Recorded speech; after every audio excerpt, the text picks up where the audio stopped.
Moi, j'aurais très peur d'une définition globale. Si elle est globale, elle sera nécessairement floue, elle conviendra à n'importe quoi. Parce que finalement, le mot travail est tellement employé qu'on ne sait plus du tout ce qu'il signifie. Au contraire, moi, ce que je vous propose, c'est d'adopter une définition très restrictive, très précise. Et pour cela, de revenir à l'étymologie. L'étymologie, on la connaît, c'est un mot latin, le tripalium, et un tripalium, c'était un trépied. Et un trépied que l'on utilisait pour torturer soit des animaux, soit des hommes. Le travail, au départ, c'est la torture. Et d'ailleurs, il y a certaines expressions où c'est bien dans ce sens-là qu'on emploie le mot. La salle de travail, dans les cliniques d'accouchement, c'est l'endroit où la pauvre femme qui va accoucher va souffrir. Donc le travail, c'est la torture, c'est la souffrance. Et puis malheureusement, peu à peu, ce mot a été utilisé beaucoup plus largement. Alors moi, je vous propose de n'employer le mot travail, mais c'est une discipline pas facile à respecter, uniquement dans le cas d'un travail qui est une torture, qui est quelque chose d'imposé, auquel on se soumet. Alors à ce moment-là, on s'apercevra que bien sûr, moins il y a de travail, mieux ça vaut. Par exemple, un instituteur ne travaille pas. Un instituteur, c'est quelqu'un qui va dans une école, qui échange et qui, au fond, vit. Et à ce moment-là, ça n'est pas quelque chose de subi, ça n'est pas une torture. De même un acteur, de même, etc. C'est bien que la plupart des gens pourraient dire que le plus souvent, ils ne travaillent pas, mais ils ont une activité. Et ça met tout de suite l'accent sur l'absence de travail, que l'on déplore souvent, alors qu'on devrait, au contraire, s'en réjouir. L'absence de travail est devenue l'absence d'une fonction, l'absence d'un rôle. Et je crois qu'il vaudrait beaucoup mieux représenter les fameux chômeurs comme des individus à qui on refuse l'accès à une fonction, l'accès à un rôle dans la société. Et on comprend mieux à ce moment-là que, effectivement, c'est la torture, c'est l'absence de travail pour eux. Il y a 17 000 ans, 20 000 ans, des hommes qui n'étaient pas encore civilisés, qui ne travaillaient pas, ont peint les grottes de Lascaux, les grottes d'Altamira, etc. Et en faisant ça, ils ont commencé à créer la civilisation. La civilisation, c'est justement commencer à regarder le monde autrement, à s'imaginer, ce qui est quand même une idée très étrange, qu'en peignant un bison sur le fond de la grotte, eh bien, on va intervenir sur le résultat de la chasse. Eh bien, ils ont commencé, et ça, c'était 5, 6, 10 000 ans avant l'invention de l'agriculture et donc l'invention du travail. Non, le travail n'est venu que bien après. Et en fait, le travail, pour moi, c'est un épisode dans l'histoire de l'humanité, un épisode qui aura duré une dizaine de milliers d'années et qui disparaîtra. Malheureusement, on s'y est un petit peu trop habitué et on a cru que c'était une nécessité. Mais non, le travail n'est pas une nécessité. Dans la nature, c'est un concept qui n'existe pas.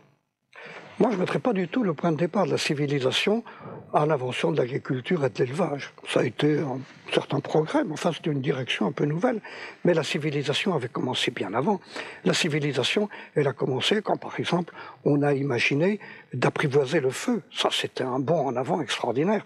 Le feu était un ennemi, c'est devenu un allié, c'est devenu un outil. Mais on ne travaille pas pour avoir du feu. On le surveille, on arrive de temps en temps à frotter des bouts de bois ou des cailloux les uns contre les autres pour provoquer du feu, mais c'est pas un travail. Et puis surtout une fois dans les grottes, quand on s'est bien réchauffé avec du feu, on s'est aperçu qu'on avait du temps libre. Et qu'est-ce qu'on a fait? On s'est mis à peindre des bisons au fond de la grotte, à peindre même des mains humaines. C'est extraordinaire. C'est ça la civilisation.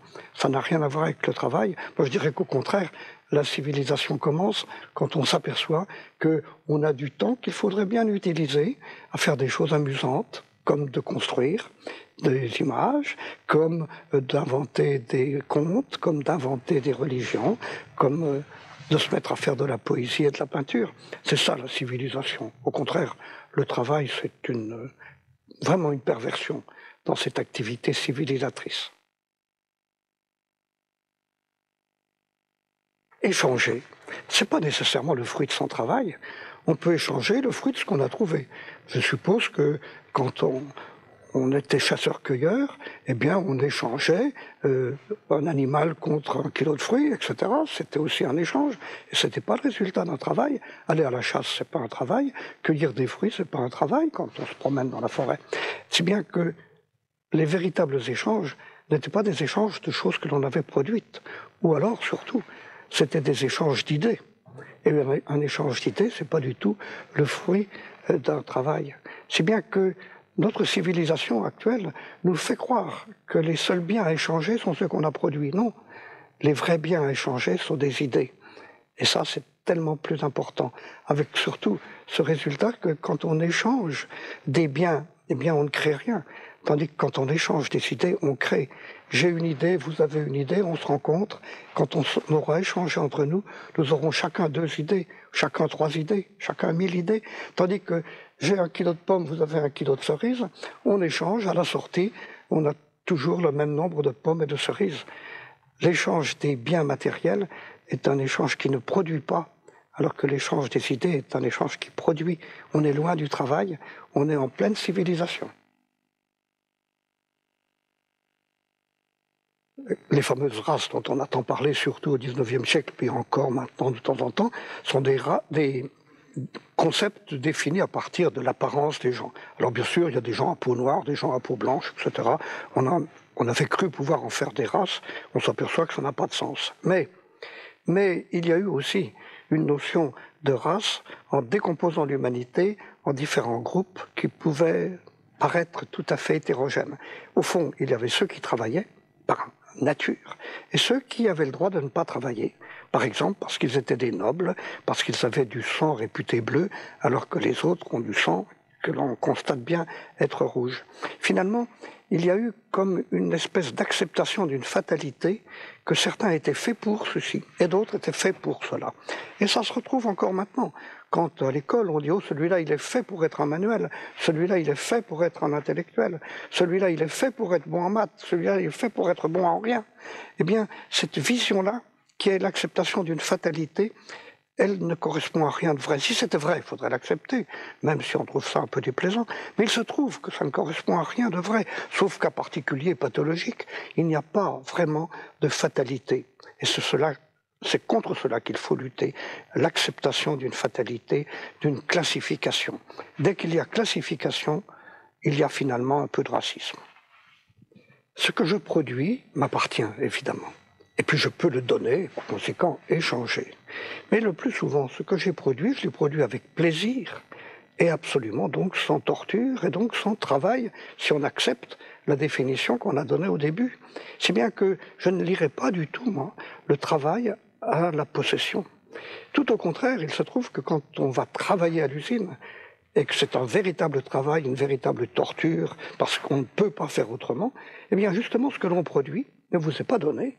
Il est donné au patron, il est donné à la société qui vous emploie, mais c'est pas vous. Et ça fait partie justement de la torture, de penser que ce que l'on a contribué à créer, à produire, eh bien, ne vous appartient pas. Je dirais qu'à partir du moment où on possède un bien parce qu'on l'a fait, le temps qu'on a mis à le faire, les efforts qu'on a mis pour le faire, vous voyez, j'évite le mot travail, eh bien, n'ont pas été du travail, n'ont pas été une torture. Et j'espère que peu à peu, on va entrer dans une société où, effectivement, on dira à chacun ce que tu as produit. Par exemple, les idées que tu as produites, le livre que tu as, l'œuvre d'art que tu as fait, eh bien, elle t'appartient, mais elle t'appartient dans un sens, au fond, qui te permet tout simplement d'échanger. Car l'essentiel, c'est de comprendre que pour vivre, il faut échanger. Non pas seulement pour vivre matériellement, parce qu'il faut échanger des pommes de terre contre des beefsteaks, non, ça c'est un peu dérisoire. Mais pour vivre, il faut se construire. Il faut peu à peu devenir une personne. Et on ne peut devenir une personne que par l'échange. L'échange qui est justement la finalité même de l'appropriation, la finalité même de la production. Mais j'espère surtout qu'il n'y aura plus de travail du tout. Par conséquent, voilà qui sera concret. C'est une société où l'idée même d'aller travailler ne viendra plus à personne, puisqu'il y aura des robots pour faire ça. C'est ce que nous sommes en train de vivre. Depuis un siècle, le nombre d'heures de travail nécessaires pour produire un quintal de blé ou pour produire une voiture, ce nombre a été divisé par 10, peut-être par 100 dans certaines conditions. Et par conséquent, il va bientôt tendre vers zéro, ce nombre d'heures de travail.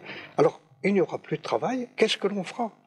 À ce moment-là, il faut s'apercevoir que vraiment, ne plus avoir de travail est une bonne chose, à condition que ce soit remplacé par un certain projet humain. Quel peut être le projet humain? quel est-il normalement? Eh bien, il suffit de se rendre compte de ce que c'est qu'un homme. Un homme, c'est un animal, d'accord. Il est soumis aux mêmes contraintes que les autres animaux, d'accord. Mais il a quelque chose en plus. C'est qu'à partir de l'individu qui vient de naître, peu à peu va se construire une personne, c'est-à-dire quelqu'un de conscient et capable de choisir ce qu'il devient. Et pour construire cette personne, chacun a besoin de tous les autres. Et du coup, tout naturellement, eh bien, chacun va être considéré comme nécessaire. L'idée que certains sont en trop, tout simplement parce qu'on ne voyait en eux que des travailleurs et qu'il n'y a plus de travail, eh bien, cette idée-là est complètement monstrueuse. Or, nous sommes en train d'accepter qu'il y ait des gens dont on ne sait pas quoi faire. On les appelle des chômeurs. Et le pire pour eux, c'est pas de ne pas avoir de travail, c'est même pas de ne pas avoir de ressources. C'est d'être considérés comme des gens dont personne n'a besoin. C'est toujours, toujours, toujours faux.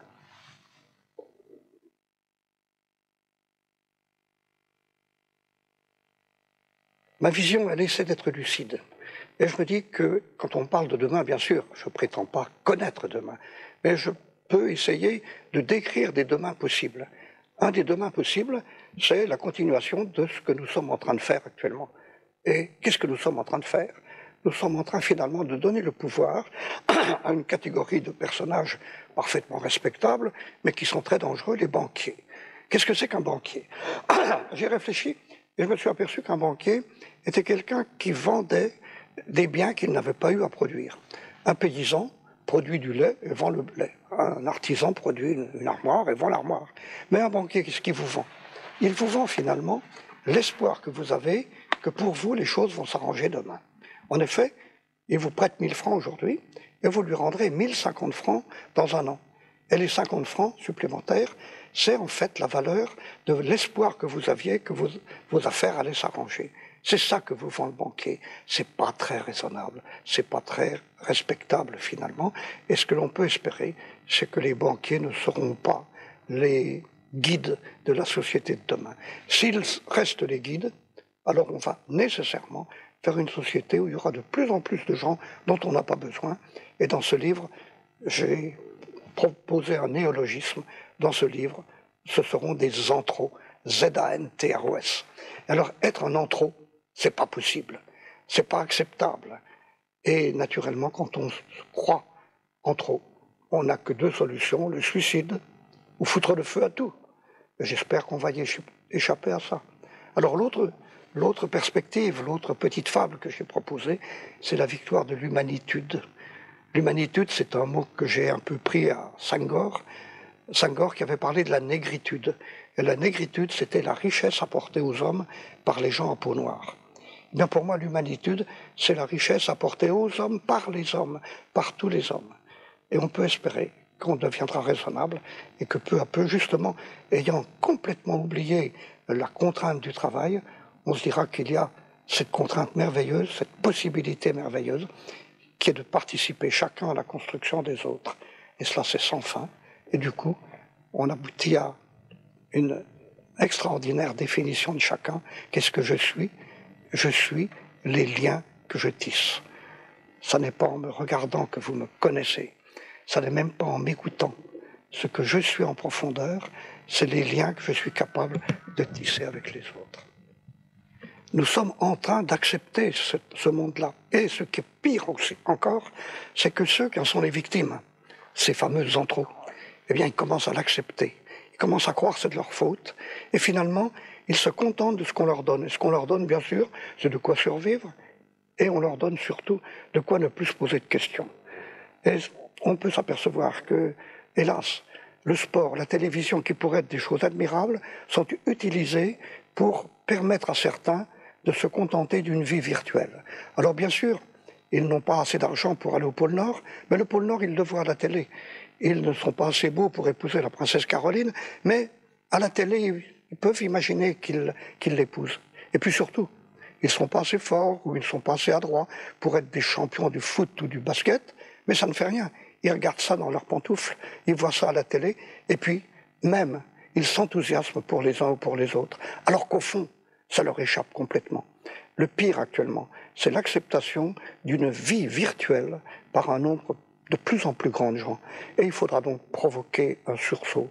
Oui, De mes deux fables, la fable triste, la victoire des banquiers, bien sûr, elle est la plus probable. Elle a déjà commencé. Mais j'espère qu'on peut obtenir un changement, une véritable révolution, une révolution non violente, qui nous permettra de comprendre que c'est l'autre fable qu'il faut absolument faire vivre. Qui peut faire cette révolution? Je les connais. Ce sont les instituteurs, ceux qui parlent aux enfants. Et il faut qu'ils disent aux enfants, n'acceptez jamais de vivre une vie virtuelle. Vivez une véritable vie, une vie qui vous permette de rencontrer les autres. Les vrais hommes et femmes politiques sont ceux qui ont du pouvoir. Avoir du pouvoir, c'est changer ce qu'il y a dans la tête des autres. Quand un homme politique bien connu parle, il y a des millions de personnes qui l'écoutent, mais personne ne l'entend. On sait d'avance ce qu'il va dire. Quand une institutrice parle à 25 gamins, elle est écoutée.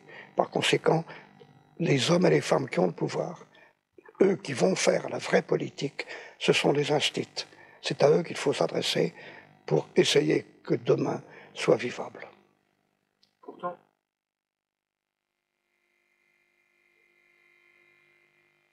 c'est pas vrai. Ils ne sont pas désintéressés. Ils sont désintéressés du bac. Ils sont désintéressés de l'accumulation du savoir. Mais ils sont passionnés par la construction d'une compréhension du monde. Et quand je vais dans les écoles, je vous assure que ça m'est arrivé une seule fois, sur des dizaines et des dizaines, de rencontrer quelques enfants qui semblaient totalement inintéressés par tout ce que je pouvais leur dire. La plupart, au contraire, sont passionnés. Les enfants sont passionnés. Ils ont envie de vivre autrement. Mais ils savent bien, eux, alors que, en général, les grands maîtres de l'éducation nationale ne le savent pas, ils savent qu'ils vont à l'école non pas pour préparer des examens, mais pour construire leur personne. Et ils ont raison. L'erreur, c'est de croire qu'on va au lycée pour préparer le bac. Non, on va au lycée pour devenir intelligent et construire cette intelligence. Eh bien ça, les enfants le savent. Ils sont désintéressés des examens, mais ils sont intéressés de la construction de leur personne. On nous fait croire que la compétition est nécessaire. On nous fait croire que dans la nature, c'est elle qui a permis l'amélioration des espèces. Ça n'est pas du tout vrai. En fait, et en particulier dans la vie des hommes, la compétition est un poison. Ce qu'il faut, bien sûr, c'est avoir un moteur en soi. Mais le moteur en soi, il n'est pas de vaincre contre l'autre, mais il est de vaincre contre soi. Et ça s'appelle non plus la compétition, mais l'émulation. Oui, il faut que je me compare à l'autre pour m'apercevoir que l'autre est meilleur que moi et que par conséquent, je peux faire des progrès. Mais ces progrès n'ont pas pour but de passer devant lui. Ils ont pour but de faire que je devienne meilleur que moi. Quand je cours, je n'ai pas à courir plus vite que Carl Lewis, j'ai à courir plus vite qu'Albert Jacquard. Et c'est d'ailleurs beaucoup plus facile, vous me direz, c'est vrai, mais c'est ça que je dois avoir comme objectif. Eh bien, il faut que dès l'entrée dans les écoles, on explique aux enfants qu'ils ne sont pas là pour être meilleurs que les autres, mais pour utiliser au maximum le potentiel extraordinaire qu'il y a en eux. Eh bien, je crois que la révolution non violente que j'évoquais, c'est là qu'elle se situe. Faire comprendre aux enfants qu'il faut remplacer la compétition par l'émulation. Et on s'apercevra par exemple que tout dans le sport va changer. À quoi ça sert de vaincre? Ce qui compte, c'est de faire une belle partie. Et je n'arrive pas à accepter que l'on empoisonne l'esprit des enfants en leur faisant croire que l'important, c'est de l'emporter sur l'autre. Ils ont l'impression à ce moment-là que l'autre n'est qu'un obstacle, alors qu'il faut leur dire, parce que c'est la vérité, que l'autre est toujours une source.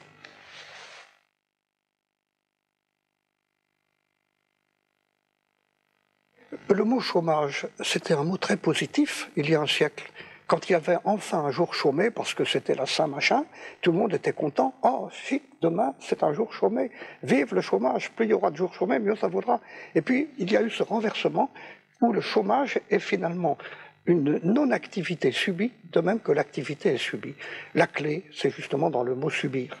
Un homme n'est pas là pour subir.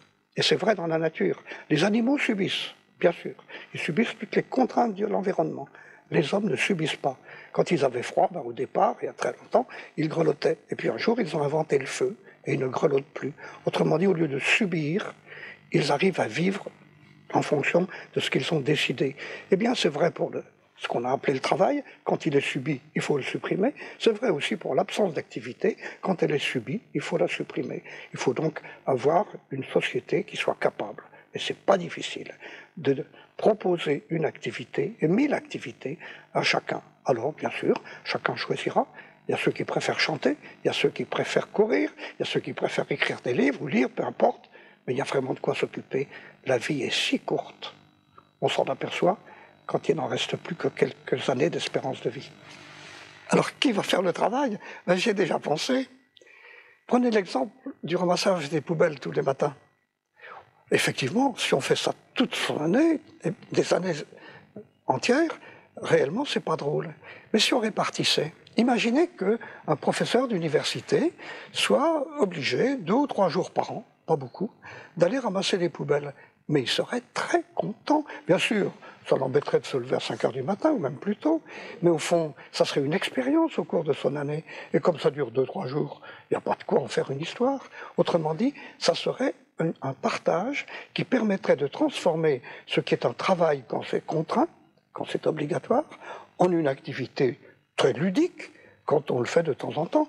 Et je dirais, tiens, dans un mois, j'ai mes 2-3 jours de ramassage des poubelles chic, je vais rencontrer un tel, je vais rencontrer des gens différents, je vais voir Paris, autrement que je ne le vois d'habitude, mais il serait joyeux. En tout cas, moi, j'étais volontaire pour aller ramasser les poubelles, à condition qu'on ne m'oblige pas à le faire toute ma vie, mais qu'on me dise, tiens, c'est ton tour, pendant 2 jours, c'est à toi. Pourquoi pas?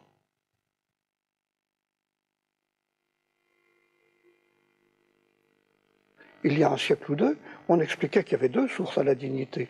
Le travail pour les uns et la propriété pour les autres. Car les grands propriétaires, les grands nobles qui avaient des fortunes colossales, ils n'avaient pas besoin de travailler, mais ça suffisait. Du moment qu'ils avaient des propriétés, ils avaient le droit de vivre. Quant aux autres, ils devaient acquérir le droit de vivre en travaillant. Mais c'est une monstruosité à peu près équivalente à celle qui nous faisait croire qu'on pouvait accepter toutes les tortures dans cette vie et qu'on aurait une récompense plus tard dans l'au-delà. Non, il ne faut pas croire à ce genre de choses. C'est dans l'immédiat qu'il me faut comprendre que tous les hommes ont le même potentiel, ou des potentiels différents, mais en tout cas extraordinaires, et que ce n'est pas par le travail que je vais compenser le fait que je suis né sans propriété. Le propriétaire, finalement, n'est jamais que quelqu'un d'un peu abusif. Et le travail est une torture dont je peux me passer.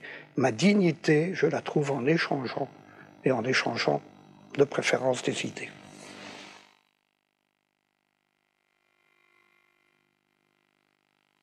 L'économie n'est jamais qu'une espèce de façon de regarder le fonctionnement de la société en donnant une valeur à peu près à tout, mais à tout ce qui peut être marchandé. Alors effectivement, l'économie nous apprend quelle est la valeur d'un kilo de blé par rapport à une bicyclette. Mais l'économie est incapable de nous dire ce que ça vaut, ce que produit une infirmière en guérissant quelqu'un, ou ce que produit une institutrice en donnant de l'intelligence à un enfant. Et par conséquent, l'économie, au fond, ça m'est complètement égal, elle ne concerne que la part des activités humaines qui produit des biens marchandables. Or, cette part vient de diminuer de moitié. Au XVIIIe siècle, 97 ou 98% de l'activité des hommes produisait des biens marchandables, donc qui avaient une valeur, donc dont les économistes pouvaient s'occuper. Mais aujourd'hui, c'est moins de la moitié, et dans un demi-siècle, ça sera moins du quart. Autrement dit, le domaine où les raisonnements des économistes s'appliquent est un domaine qui est en train de se réduire comme une peau de chagrin. Parlons d'autre chose, parlons de ce qui n'a pas de valeur marchande, mais qui est la véritable valeur humaine.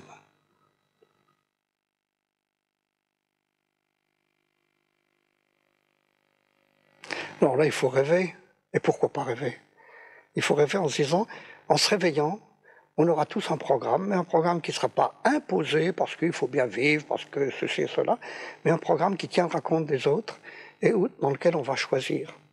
Et quand je pense chaque jour au choix que je suis obligé de faire, moi qui suis justement bénéficiaire de beaucoup de temps libre, je n'en ai jamais assez. Il y a tellement de choses qu'il faut que je fasse. Il faut que je termine un livre, il faut que j'en commence un autre, il faut que je rencontre un tel, il faut que j'aille à tel endroit, et puis j'aimerais tant prendre l'avion pour tel autre endroit, etc. La société du temps libre, c'est la société du choix personnel. Bien sûr, un choix qu'il faut rendre le moins égoïste possible, mais comme ce choix aboutit le plus souvent à rencontrer des autres, à rencontrer des regards. Alors, je deviens moi en regardant les autres. Et c'est ça, la société du temps libre, celle où on aura surtout le temps d'échanger des regards. Et puis, de temps en temps, des sourires, et peut-être même encore mieux.